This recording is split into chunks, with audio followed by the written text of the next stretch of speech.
question, c'est pourquoi ils mettent dans les gros titres des combats clandestins organisés dans les collèges, si ça se passe à l'extérieur des établissements. Vous voyez, donc toujours plus, toujours diabolisé, toujours plus. Ah ben écoute, c'est un peu... compliqué. Et donc du coup, maintenant, même l'éducation nationale dans tout ça. Donc oui, c'est pas dans l'enceinte de l'établissement, c'est à l'extérieur. Donc comme c'est à l'extérieur, on prend son vélo et on rentre chez soi ? Ben, c'est à l'extérieur, ils diront qu'ils n'étaient pas forcément au courant. Et donc, à partir de là, comment prévenir, comment empêcher? Ils n'auront pas forcément les moyens non plus. En tout cas, je pense que c'est ce qu'ils disent. Parce que j'avoue que c'est quand même compliqué de pouvoir gérer tout ce qui se passe à l'extérieur de l'établissement. Après, je ne suis pas là non plus pour justifier, mais j'essaie de me mettre de chaque côté et me dire que par rapport à l'équipe enseignante ou même l'équipe enfin les professionnels de l'établissement, gérer ce qui se passe à l'intérieur et à l'extérieur, ça peut être compliqué en fonction des effectifs, en fonction de plein de choses. Tu vois, il y a pas mal de paramètres. Tu as raison. Et des paramètres qui sont nouveaux. Des paramètres qui sont oui, nouveaux. Bien sûr. J'étais au collège à l'époque, donc quand j'étais au collège, je me rappelle très très bien, donc les surveillants rester à la grille jusqu'à ce qu'il n'y ait plus aucun élève devant le collège. C'est-à-dire ceux qui attendaient les bus scolaires pour rentrer chez eux, ils attendaient que tout le monde monte dans les bus et rentre chez soi. Ben, logiquement, ça se fait toujours. Maintenant, comme je te dis, on ne sait pas. On ne sait pas s'il y a des manques au niveau de l'équipe, donc qui peut expliquer un peu les débordements. Parce que c'est vrai que s'il y a des manques, c'est compliqué. Hein. Quand, donc je pense fortement qu'il y a des manques. Casquettes, c'est compliqué à gérer. Et puis tu connais les jeunes, franchement, s'ils veulent faire des choses, ils ont moyen de faire. Bien sûr, bien sûr. Bah là, la question maintenant parce que sur l'article que je lisais aussi, donc ils vont inviter à ce que les forces de l'ordre puissent intervenir déjà dans l'établissement pour saisir d'autres vidéos éventuellement et surtout pour sensibiliser. Mais maintenant, la question, c'est comment ils vont sensibiliser voilà, quel type de sensibilisation ils vont faire. Et généralement, justement, on commence quelque chose, mais on va pas jusqu'au bout, ou on fait parfois un semblant en fait de commencer quelque chose, et pour qu'au final en fait ça revienne quelques mois après, quelques années après, et rebolote en fait. Mais pourquoi les forces de l'ordre, c'est pas un peu l'image, elle est pas un peu forte quand même? Il n'y a pas d'autres professionnels, il n'y a pas d'autres prestataires, enfin, je sais pas moi, on peut pas solliciter d'autres associations, des organismes, je sais pas moi, autres que la fonction publique, les forces de l'ordre? Moi, ce que j'aime bien, après, je pense que c'est quelque chose qui n'est pas dans l'esprit de beaucoup de personnes, surtout au niveau de l'État, éducation publique, etc. Mais moi, ce que j'aime bien dans le milieu où je suis, en fait, c'est l'effet miroir. Oui. Moi, j'aime bien l'effet miroir, avoir un intervenant que je sais qu'en fait qui va toucher les jeunes par sa posture en fait. Merci. On va t'embaucher ici en CDI. Avant même d'ouvrir la bouche, mais seulement le fait de se présenter que j'étais jeune comme vous, qu'aujourd'hui peut-être que j'ai fait les mêmes bêtises que vous. Oui. Moi, je ne dis pas qu'il ne faut pas qu'il y ait les forces de l'ordre. Au contraire, accompagner justement des forces de l'ordre, il n'y a aucun souci, il n'y a pas de problème, mais qu'il y ait justement un intervenant aussi qui peut refléter... À qui peuvent s'identifier. À qui peuvent s'identifier. Et parce que le discours passe beaucoup mieux, en fait, auprès de ces personnes-là. Bien sûr. Mag, qui est... toi et moi, on occupe le même métier. Par expérience, on le sait très bien, même toi, tu viens de le dire, que les jeunes aiment s'identifier à l'interlocuteur qu'ils ont en face d'eux. S'ils se retrouvent avec des personnes en uniforme qui représentent l'institution, tout de suite, ça va les bloquer. Eux, j'ai peur que ces élèves-là, ils se disent, bon, comme on a fait une bêtise, on nous a ramené la police. Et donc, forcément, déjà, dès là, il y aura une barrière. C'est-à-dire que la police va venir, ça va rentrer d'une oreille, et ça va ressortir, parce qu'ils vont voir ça plus comme une punition que de la prévention. Donc, et ce que tu dis, c'est un format que je pense que l'éducation nationale devrait revoir en entier. Et même l'État au niveau des forces de l'ordre. La dernière fois, quand ils disaient oui que la France avait du mal à rétablir l'ordre, ils ont du mal avec les forces de police et tout, mais parce que les forces de police en France ont une mauvaise image sur des années. Ils auront beau faire tout ce qu'ils veulent, même si demain les filles qui viennent avec des barbes à papa, ça ne marchera pas. parce que l'image, elle est salie, elle est entachée sur des années. Et les enfants grandissent avec ça en transmission. Il y a des enfants qui ont peut-être 5 ou 6 ans, ils n'aiment pas la police. Et je le déplore. Moi, j'aimerais vivre dans un pays où si mon enfant, demain, il a un problème, il sait qu'il peut appeler la police. Mais à l'heure actuelle, je sais que mon enfant, demain, si il a un problème, il aura des difficultés. Je pense qu'il va réfléchir avant d'appeler la police. Et ça, c'est un problème parce que l'image de la police, je trouve, elle a été entachée sur des années. Qu'en pensez-vous ? Est-ce que je suis la seule à penser ça ? Magali qui est très stricte. Qu'en penses-tu ? Très strict, c'est-à-dire toi qui es à cheval avec tout ce qui est ordre, justement. C'est vrai que mon constat en France, c'est que l'image de la police en fonction des zones, si je peux dire, Île-de-France et les autres régions, c'est pas la même image. Après, pour moi, la police, j'oublie pas que c'est des personnes derrière un uniforme. Oui.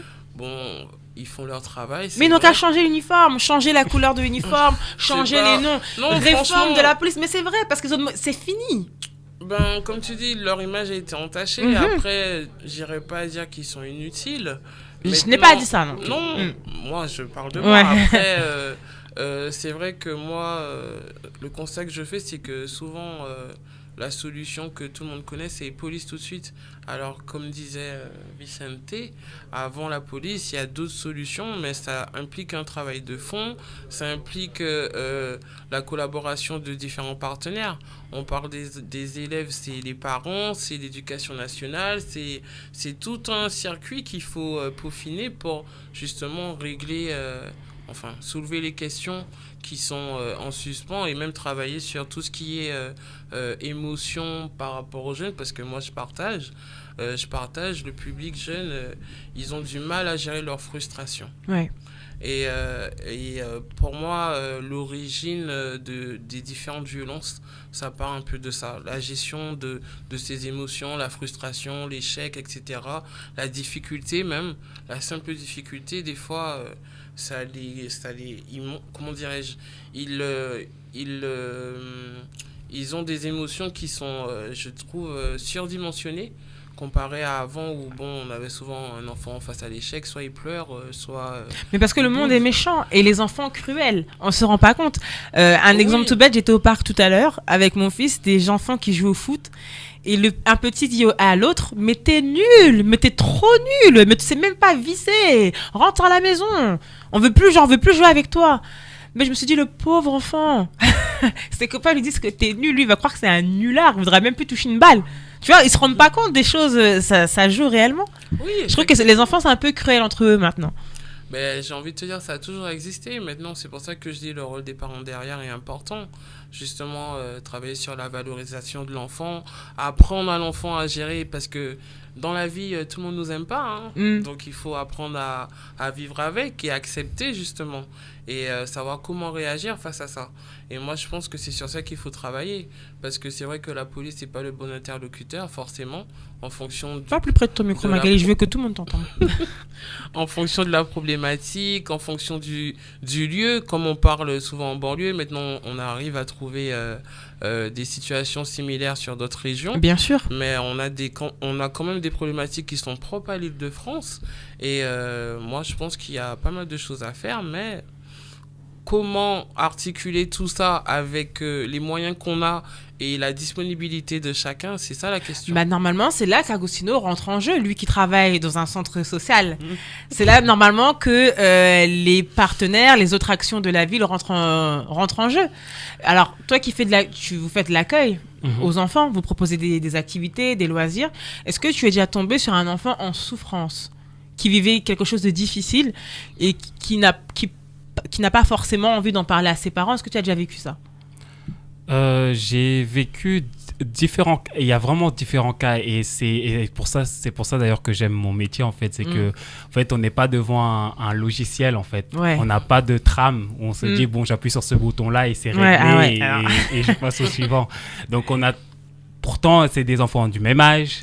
Ils habitent très souvent dans le même quartier, ils mangent à la cantine, ils se fréquentent, mais quand tu les reçois individuellement, c'est jamais la même chose en fait. C'est très très différent, c'est très varié. Donc j'ai différents cas, j'ai le cas d'une jeune que j'apprécie énormément. Elle a 8 ans. C'est une jeune fille qui a du mal à s'exprimer à la maison. Vraiment, le dialogue, c'est depuis, je pense que c'est depuis vraiment bas âge qu'elle a du mal à s'exprimer à la maison, ça ne parle pas, et que tu lui dises quelque chose de positif ou négatif, vraiment, ça lui passe par-dessus la tête. Et donc, il n'y a pas de dialogue qui est mis, et donc là, je pense que pour un parent, il est quand même difficile peut-être de pouvoir trouver les outils pour pouvoir veiller sur elle, pouvoir l'aider, etc. Mais par contre, quand elle vient au centre, c'est très, très différent. Et surtout, particulièrement avec moi, c'est... Je sais pas, j'ai peut-être le fait d'avoir instauré un climat de confiance, un climat de pouvoir échanger, peut-être parce que je suis pas ni son père, non, mais je te ni confirme, sa mère. tu as instauré un climat de confiance. Et donc, elle peut échanger, on peut en parler, on peut en discuter. Et parfois, il y a un changement en fait qui s'opère à la maison. Et même la maman, très souvent, vient me remercier parce qu'elle remarque justement qu'il y a ce changement qui est fait. Et parfois même, elle se sert de moi pour pouvoir justement faire passer un certain message et ça l'aide. Après, il y en a d'autres encore, c'est encore d'autres cas, et notamment quand on fait rentrer aussi des cas particuliers, quand on va parler d'handicap. Et actuellement, il y en a énormément d'enfants. Je ne sais pas si vous avez aussi remarqué cela, et ça s'est même accentué à cause du Covid. Le fait d'être renfermé, le langage, ça a encore fait ressortir d'autres soucis auprès des enfants parce qu'ils étaient enfermés pendant un certain moment, et d'autres, le fait de s'ouvrir ensuite quelques mois plus tard Quelle est leur tranche d'âge, juste pour qu'on se situe? 6-10 ans. Ok. Donc 6-10 ans. Et donc, je reçois vraiment différents cas différents des enfants. Donc, à 6-10 ans, donc, c'est quand même malheureux. Hein. Je sais pas, j'aime cette émission, même j'aime ce que je fais parce que j'apprends. Jusqu'à là, aujourd'hui, j'apprends. C'est-à-dire que là, ce que tu nous expliques, c'est que déjà, à partir de 6 à 10 ans, un enfant peut déjà rencontrer des problématiques. Oh, bien sûr. Totalement. Et qui peuvent passer totalement invisibles auprès des parents, quoi. Oui, totalement. Moi, il y en a un actuellement. Mais c'est